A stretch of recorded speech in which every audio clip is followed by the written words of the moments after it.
哦，不是亚瑟西这个皮肤这么大的吗？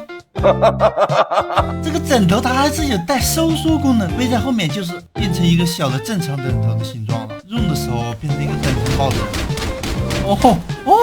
哦，放鞭炮了。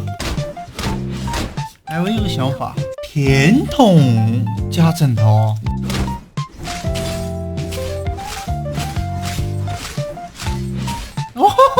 再来看一下牛念新出的奥义特效，这个皮肤个人感觉有点太丑了，所以我就没买。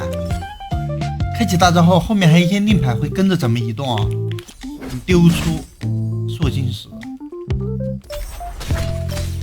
哎呀，可以啊，这个特效。那咱们直接开启大招，控一下，我操，才控了一个，有点亏啊。再控一下，哇，感觉这个奥义特效，就是控到的人越多，买的越值。那我单排玩家不就血亏啦？